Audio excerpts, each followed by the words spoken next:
পৰকীয়া কৰিলে তিনিটা বিপদ আহিবই।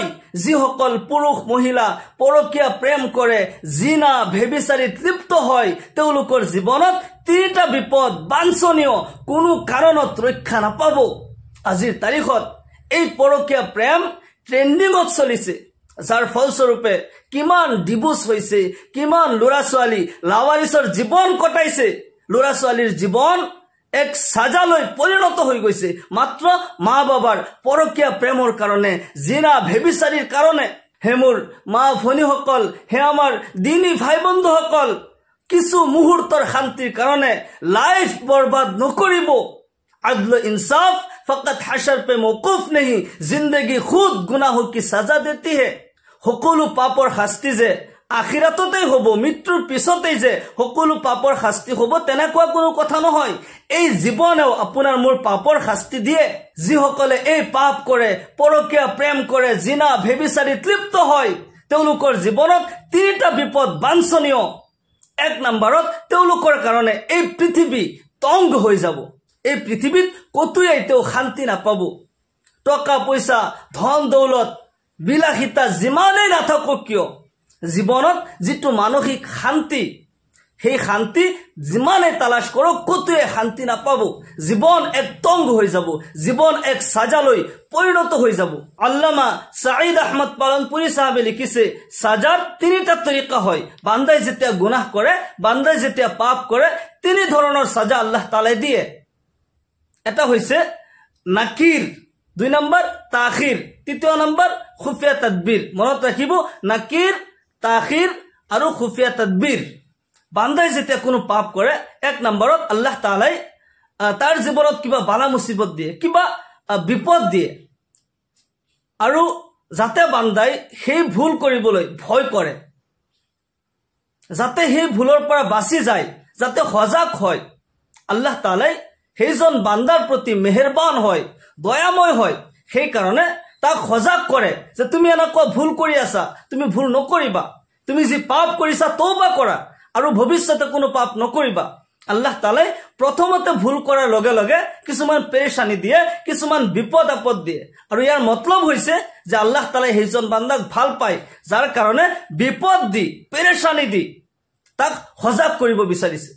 2 নম্বৰ তাখিৰ, বান্দাই যেতিয়া গুনাহ কৰে তাক সাজা দিবলৈ আল্লাহ তাআলাই অলপ দেৰি কৰে আৰু অলপমান ৰচি ঢিলা কৰি দিয়ে। তুমি গুনাহ কৰি আছা নহয়, কৰি থাকা, তোমাৰ ব্যৱস্থা মই কৰি আছো, তোমাৰ ব্যৱস্থা মই লৈ আছো, তুমি গুনাহ কৰি থাকা। আৰু এয়া নাৰাজগীৰ কাৰণে আল্লাহ তাআলাই তাক ভাল নাপায়, তাৰ ওপৰত আল্লাহ তাআলা নাৰাজ হৈ গৈছে, সেই কাৰণে গুনাহ কৰিছে যদিও লগে লগে শাস্তি দিয়া নাই। এয়া প্ৰথমটোতকৈ ডেঞ্জাৰ হয়। প্ৰথমটো হৈছে যে লগে লগে সাজা দিয়ে যাতে বান্দা সজাগ হৈ যায় আল্লাহ তাআলাৰ মেহেৰবানিৰ কাৰণে, কিন্তু দ্বিতীয়টো তাখিৰ প্ৰথমটোতকৈ বহুত ডেঞ্জাৰ হয়। যেতিয়া ৰচি ঢিলা কৰি দিয়া হয়, গুনাহ কৰি থকা সুযোগ দিয়া হয়, এয়া আল্লাহ তাআলাৰ নাৰাজগীৰ আলম হয়। 3 নম্বৰ হৈছে খুফিয়া তদবিৰ। এই খুফিয়া তদবিৰ প্ৰথম দ্বিতীয়তকৈ আৰু বেছি ডেঞ্জাৰ হয়, কিয়নো এই শাস্তি হৈছে এনে ধৰণৰ যে কোনো বান্দাই ভুল কৰি আছে, গুনাহ কৰি আছে, আল্লাহ তাআলাই তাৰ জীৱনত আৰু বৰকত দিছে, টকা পইচা আৰু বাঢ়ি গৈছে, ব্যৱসায় বাণিজ্যত আৰু উন্নত হৈছে, মানুহৰ বাহ আৰু বাঢ়িছে।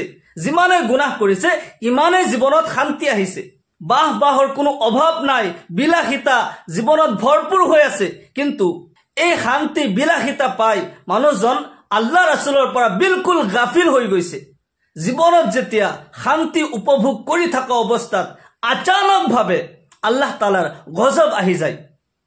খুফিয়া তদবিৰ হৈছে এইটো যে জীৱনত শান্তি আছে, শান্তিতে তুমি জীৱন কটাই আছা, কিন্তু আচানক এক গজব এনেকৈ আহি যাব, এক ধুমুহা বতাহ জীৱনত এনেকৈ আহি যাব যে তুমি লুকুৱাৰ কোনো ঠাই নাপাবা, তুমি বাছাৰ কোনো লাইন নাপাবা। তোমাৰ এই জীৱনৰ যিমান দালান কোঠা আছে, যিমান বালাখানা আছে, যিমান বিলাসিতা আছে, এক পলত গোটেই ধ্বংস হৈ যাব। তুমি আফসোস কৰিলেও কোনো লাভ নহব, এই গোটেই শান্তি এক পলত ধ্বংস হৈ যাব। এয়া হৈছে খুফিয়া তদবিৰ। পাপ কৰিলে কোনেও বাচি যাব নোৱাৰে। কিছুমান ভুলৰ, কিছুমান পাপৰ কিন্তু ক্ষমা নাই। কিছুমান পাপ মানুহে কৰিবই নালাগে, যাৰ নেকি কোনো শুধৰণি নাই, যাৰ কোনো মাফ নাই। এই জিনা ভেবিচাৰী পৰকীয়া প্ৰেম যিসকল নেকি এইবোৰত লিপ্ত হয় তেওঁলোকৰ নাম্বাৰ 1 জীৱন তংগ হৈ যাব। তাৰ কাৰণে এই পৃথিৱী তংগ হৈ যাব, জীৱন এক সাজালৈ পৰিণত হৈ যাব।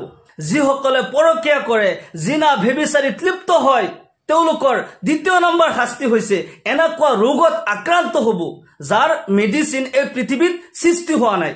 এনেকুৱা ৰোগত আক্ৰান্ত হ'ব যাৰ চিকিৎসা এই পৃথিৱীত কতোৱে নাপাব। সেই ৰোগতে ইন্তেকাল হ'ব লাগিব। এই জিনা ভেবিচাৰী ইমানেই ভয়ানক পাপ হয় যাৰ শাস্তি আল্লাহ তাআলাই দুনিয়াতে ঘোষণা কৰিছে। আল্লাহ ৰাব্বুল আলামিন কোৰআনে কাৰিমত এইদৰে ইৰশাদ কৰে, আয-যানিয়াতু ওয়াজ-যানি ফাজলিদু কুল্লা ওয়াহিদিন মিনহুমা মিআতা জালদা।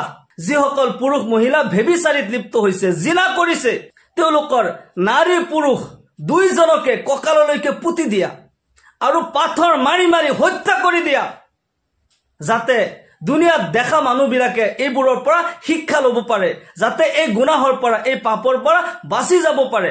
আল্লাহ তাআলাই এই পাপৰ শাস্তি দুনিয়াতে ঘোষণা কৰিছে, দুনিয়াতে বেইজ্জত কৰিবলৈ কৈছে। বেইজ্জতৰ মৌত আল্লাহ তাআলাই দুনিয়াতে দিছে।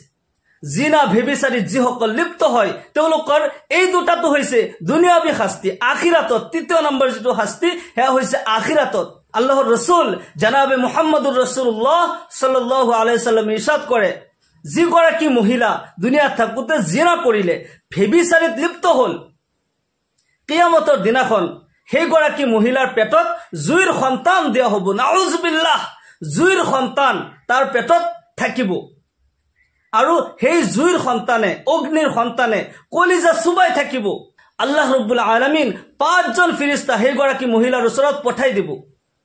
4 জন ফেৰেশতাই হাত ভৰিত ধৰিব, এজন ফেৰেশতাই সেই অগ্নিৰ সন্তান প্ৰসৱ কৰাব। নাউজুবিল্লাহ, ইমানে ভয়ানক শাস্তি জিনাকাৰীৰ কাৰণে।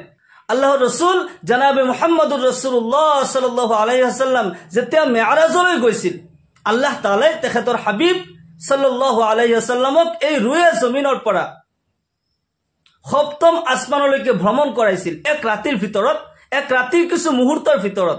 সূৰা বনী ইছৰাইলত ইয়াৰ বিষয়ে বহলাই কোৱা হৈছে। আল্লাহ তাআলাই ৰুয়ে জমিনৰ পৰা সপ্তম আসমানলৈকে ভ্ৰমণ কৰাইছে, এই কায়নাত ভ্ৰমণ কৰাইছে, জান্নাত জাহান্নাম ভ্ৰমণ কৰাইছে। আল্লাহৰ নবী সাল্লাল্লাহু আলাইহি ওয়াসাল্লামে কয়, মই জান্নাতৰ দৃশ্যসমূহ দেখিলো, জাহান্নামৰ দৃশ্যসমূহ মই দেখিলো। জাহান্নামৰ ভ্ৰমণত এবাৰ আচানক এনেকুৱা এক ঠাইত আমি উপস্থিত হলো। আল্লাহৰ নবী সাল্লাল্লাহু আলাইহি ওয়াসাল্লামৰ ওচৰত হযৰত জিব্ৰাইল আলাইহিস সালাম আছিল। নবী সাল্লাল্লাহু আলাইহি ওয়াসাল্লামে কৈ আছে, আচানকভাৱে দেখা পালো যে এক ঠাইত ধাও ধাও কৰি জুই জ্বলি আছে। সেই জুইৰ মাজত কিছুমান যুৱক যুৱতী দেখা পালো, তেওঁলোকে চিঞৰ বাখৰ কৰিছে। জুয়ে তেওঁলোকক জ্বলাই জ্বলাই ওপৰলৈ উঠাইছে, আকৌ তললৈ নমাইছে। আল্লাহৰ নবী সাল্লাল্লাহু আলাইহি ওয়াসাল্লামে কয়, হে ভাই জিব্ৰাইল, এই সকল যুৱক যুৱতী কোন হয় যিসকলক নেকি এনেকুৱা ভয়ানক শাস্তি দিয়া হৈছে? হযরত জিব্রাইল আলাইহিস সালামে কয়, ইয়া রাসূলুল্লাহ সাল্লাল্লাহু আলাইহি ওয়াসাল্লাম, এই সকল যুৱক যুৱতী দুনিয়াত থাকোতে জিনা কৰিছিল, তেওঁলোকে ভেবিচাৰীত লিপ্ত হৈছিল, তেওঁলোকক এই ভয়ানক শাস্তি দিয়া হৈছে। তেওঁলোকক আজীৱন কাল, অনন্ত কাললৈকে এনেকুৱা শাস্তি দিয়া থাকিব। এই শাস্তি ভোগ কৰি থাকিবই লাগিব। নাউজুবিল্লাহ। আল্লাহৰ নবী সাল্লাল্লাহু আলাইহি ওয়াসাল্লামে কয়, মই আৰু অলপ আগত দেখা পালো কিছু সংখ্যক পুৰুষ মহিলা আছে, তেওঁলোকৰ আগত ভাল মাংস, খাব পৰা মাংস ৰাখি থোৱা আছে। আৰু অলপ দূৰত আছে গেলা পচা মাংস, পোকা মাকৰ তাতে বেক্টেৰিয়া হৈছে। সেই গেলা পচা মাংসবোৰ এই পুৰুষ মহিলাই টানি টানি আনিছে আৰু খাইছে, অথচ তেওঁলোকৰ আগত ভাল মাংস, খাব পৰা মাংস আছিল, কিন্তু সেইখিনি নাখাই সেই গেলা পচা মাংসখিনি তেওঁলোকে খাই আছে। আল্লাহৰ নবী সাল্লাল্লাহু আলাইহি ওয়াসাল্লামে কয়, মই যেতিয়া জিব্ৰাইল আলাইহিস সালামক সুধিলো, হে ভাই জিব্ৰাইল, এই সকল পুৰুষ মহিলা কোন পাপ কৰিছিল, কি ভুলৰ কাৰণে এওঁলোকক এনেকুৱা ধৰণৰ আযাব দিয়া হৈছে, এই ভয়ানক শাস্তি দিয়া হৈছে? হযৰত জিব্ৰাইল আলাইহিস সালামে কয়, ইয়া ৰাসূলুল্লাহ, ইয়া হাবিবাল্লাহ, এই সকল পুৰুষ মহিলা দুনিয়াৰ জীৱনত পৰকীয়া কৰিছিল, ভেবিচাৰীত লিপ্ত হৈছিল, তেওঁলোকে জিনা কৰিছিল।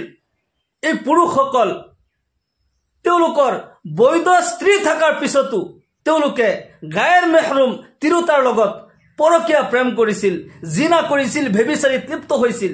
এই মহিলাসকল তেওঁলোকৰ দুনিয়াৰ জীৱনত নিজৰ বৈধ স্বামী থকাৰ পিছতো পৰকীয়া প্ৰেম কৰিছিল, জিনা ভেবিচাৰিত লিপ্ত হৈছিল যাৰ কাৰণে এওঁলোকক এই ভয়ানক আজাব দিয়া হৈছে কিয়ামতলৈকে এই শাস্তি দিয়া থাকিব আৰু কিয়ামতৰ পিছতো অনন্ত কাল এওঁলোকক এনেকুৱা শাস্তি দিয়া থাকিব নাউজুবিল্লাহ পৰকীয়া প্ৰেম জিনা ভেবিচাৰি এইবোৰৰ দ্বাৰা দুনিয়া ও আখিৰাত বৰবাদ হৈ যায় দুনিয়াৰ জীৱনটো শান্তিময় হ'বই দুনিয়াত কতোৱে শান্তি নাপাব আৰু মৃত্যুৰ পিছত আজীৱন কাল জাহান্নামৰ শাস্তি ভোগ কৰিব লাগিব সেই কাৰণে সময় থাকোতে আমি সজাগ হও এতিয়াও সময় আছে আমি তওবা কৰো আল্লাহ তাআলা বহুত দয়াবান হয় বহুত ক্ষমাশীল হয় এতিয়াও সময় থাকোতে আমি তওবা কৰো ইয়া আল্লাহ মই গুনাহগাৰ তোমাৰ নাম গফফাৰ তোমাৰ দৰবাৰত হাজিৰ হৈছো ইয়া আল্লাহ তুমি মোক মাফ কৰি দিয়া খাস দিলে তওবা কৰিলে গুনাহ এতিয়াও ষ্টপ কৰি দি